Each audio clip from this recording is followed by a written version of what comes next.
আসসালামু আলাইকুম। সম্মানিত অতিথিবৃন্দ, শ্রদ্ধেয় সিনিয়র প্রিয় সহকর্মী এবং ভবিষ্যতের মার্চেন্ডাইজাররা, আপনাদের সবাইকে আন্তরিক শুভেচ্ছা ও ধন্যবাদ জানাই।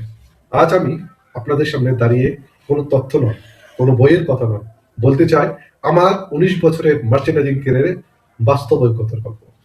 বন্ধুরা, আমি যখন মার্চেন্ডাইজিং ক্যারিয়ার শুরু করি তখন শেখার পরিবেশ আজকের মতো সহজ ছিল না। একই বিষয় নিয়ে একেকজন একেক ব্যাখ্যা দিত। তথ্যের অভাব ছিল, দিক নির্দেশনার অভাব ছিল, কিন্তু একটি জিনিস আমার ভিতরে সবসময় ছিল, সেটা হলো আমার ভিতরে একটা ক্ষুধা ছিল। এই ক্ষুধার কারণে আমি আজকে মার্চেন্ডাইজিং এ আপনাদের একটা ভালো কিছু উপহার দিতে পেরেছি বলে মনে করি। প্রিয় বন্ধুরা, শেখার ক্ষুধা অনেক আমাকে শিখিয়েছে, আবার অনেকে বিরক্ত হয়ে এড়িয়ে গেছে, কিন্তু আমি থামিনি। কারণ আমি বিশ্বাস করি শেখা থেমে গেলে ক্যারিয়ারও থেমে যায়। দক্ষতা বনাম অভিজ্ঞতা একটি বিষয় খুব পরিষ্কারভাবে বলতে চাই। দীর্ঘদিন চাকরি করলে দক্ষ হওয়া যায় না। আমরা অনেককে দেখি ১০-১৫ বছর ইন্ডাস্ট্রিতে কাজ করেছেন, কিন্তু এখনো বাইরের মেল নিয়ে নিজে হ্যান্ডেল করতে পারে না, নিজে সোর্সিং করতে ভয় পায়, নিজে ডিসিশন নিতে পারে না। এটা অভিজ্ঞতা না, কিন্তু দক্ষতা না। মার্চেন্ডাইজিং ক্যারিয়ার দুটি ব্যর্থতামূলক। মার্চেন্ডাইজিং ক্যারিয়ার ক্যারিয়ারে দুটোই বাধ্যতামূলক।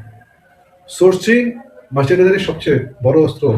বন্ধুরা, মার্চেন্ডাইজারের সবচেয়ে বড় শক্তি হলো sourcing. Woven, knit, sweater, factory sourcing, textile mill, yarn supplier, accessories, washing, print, embroidery. আপনার সোর্সিং যত শক্তিশালী, আপনি তত শক্তিশালী।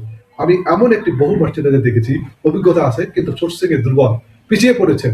ইংরেজি বিকল্প নেই। আমি খুব স্পষ্টভাবে বলছি, ইংরেজি ছাড়া মার্চেন্ডাইজিং ক্যারিয়ারে কল্পনাই না, কল্পনা করা যায় না।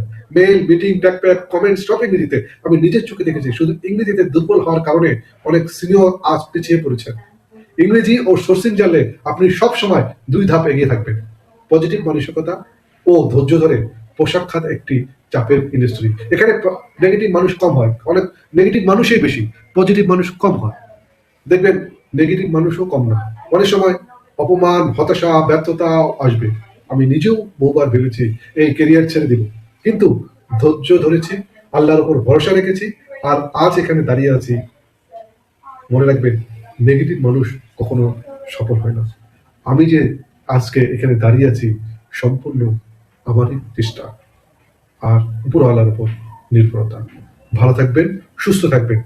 আমার কথাগুলো যদি আপনাদের ভালো লেগে থাকে, আমাকে লাইক, কমেন্ট, শেয়ার করবেন এবং সাবস্ক্রাইব করে দেবেন। আজকে এই পর্যন্ত। আবার দেখা হবে নতুন একটি ভিডিও।